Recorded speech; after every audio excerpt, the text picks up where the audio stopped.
आपण बघतोय की ओबीसी नेते लक्ष्मण हाके हे प्रकाश आंबेडकरांची भेट घेत आहेत। नेमकं भेटीचं कारण काय आहे? कारण ज्या प्रकारे प्रकाश आंबेडकरांनी वारंवार ओबीसी साठी एक आंदोलन सुद्धा केलं होतं, एक चळवळ सुरू केली होती आणि त्यामध्ये आता तुम्ही प्रकाश आंबेडकरांची खरं तर ओबीसी आणि एससी एसटी जैविक मित्र आहेत, आरक्षणाच्या दायऱ्यामधले आहेत। ज्या पद्धतीनं आमच्या आंबेडकरी जनतेला बाबासाहेब समजले किंवा त्यांची एक जी काही लढाई आहे त्यांचं मार्गदर्शन आमच्या ओबीसी चळवळीला मिळालं पाहिजे आणि त्यांचा आम्हाला या लढाईमध्ये त्यांची आम्हाला साथ मिळाली पाहिजे। श्रद्धेय बाळासाहेबांनी या बाबतीत ठाम भूमिका घेतलेली आम्ही बघतोय, पण आमचं याच्याही पलीकडे जाऊन त्यांनी या लढ्याचं नेतृत्व केलं पाहिजे आणि याच्यामध्ये आम्हाला साथ पाहिजे या भावनेनं आम्ही आज बाळासाहेब यात्रा सुद्धा काढली होती मध्ये, ओबीसी बचाव, एससी एसटी बचाव, आरक्षण बचाव। हो, म्हणून तर आम्ही भेटायला आलोय ना,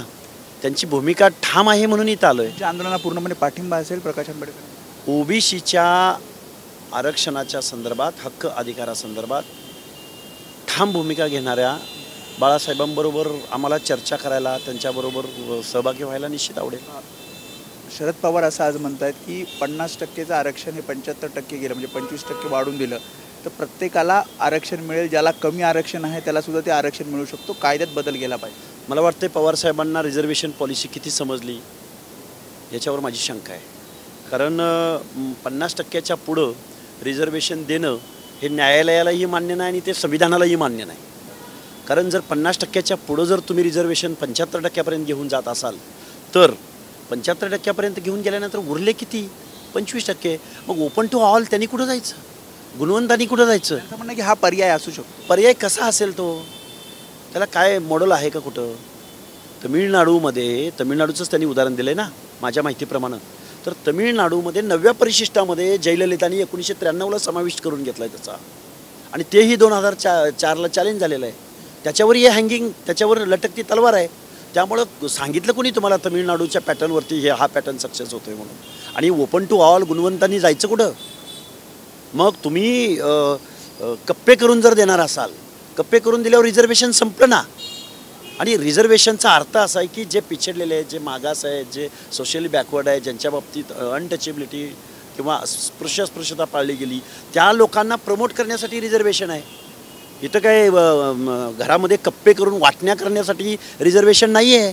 त्यामुळे रिझर्वेशनचा अर्थ पवारसाहेबांसारख्या नेत्याला समजू नये हे दुर्दैव आहे। जरांगे पाटील असं म्हणतात की आचारसंहिता लागण्यापूर्वी आमच्या मागण्या मान्य होतील, हा विश्वास आहे। कशा मागण्या होतील? काय जादूची कांडी फिरवायची आहे का? जरांगे म्हणतील ती दिशा आहे का? इथं संविधानावर देश चालतो, कायद्यावर देश चालतो। त्यामुळे जरांगे काही म्हणतील उद्या, जरांगेंचं ऐकायला इथलं संविधान, कायदा, न्यायव्यवस्था काय बांधील आहे का? त्यामुळे या गोष्टींना शेवटचा प्रश्न, आदिवासी आमदार हे संरक्षणाची जाळी आहे मंत्रालयातली, त्याच्यावर त्यांनी उड्या मारल्या आणि आंदोलन केलं आहे। ज्या प्रकारे धनगर आरक्षणाचा मुद्दा आहे आणि त्यामुळे आदिवासी आरक्षणाला कुठलाही धक्का लागू नये यासाठी हे आंदोलन केलं जातं। प्रत्येक गोष्टीचा लिगल ॲस्पेक्ट तपासला जावा। आंदोलनकर्त्यांनीही अशी टोकाची भूमिका घेऊ नये आणि आंदोलनाचं संरक्षण करणाऱ्याही लोकांनी लिगल मार्गाचा अवलंब व्हावा। शेवटी उड्या मारून, शेवटी लिगल प्रोसेस फॉलो केल्याशिवाय यांना आरक्षण मिळणार नाही किंवा लिगल प्रोसेस फॉलो झाल्याशिवाय यांचं आरक्षण जाणार नाही। त्यामुळे निवडणुका डोळ्यासमोर ठेवून अशा पद्धतीची काही गोष्टी घडू नयेत असं मला वाटतं। त्यामुळे हे होते ओबीसी नेते लक्ष्मण हाके, आणि आपण बघितलं तर ते आता प्रकाश आंबेडकर यांची भेट घेण्यासाठी आलेले आहेत। प्रकाश आंबेडकर हे आमच्या सोबत आहेत आणि याच ओबीसी आरक्षणासंदर्भात आपण चर्चा करण्यासाठी इथे प्रकाश आंबेडकरांची भेट घेणार असल्याचं त्यांनी सांगितलंय। कॅमेरामॅन अरविंद वारगेसह मी वेदांतने, एबीपी माझा, मुंबई।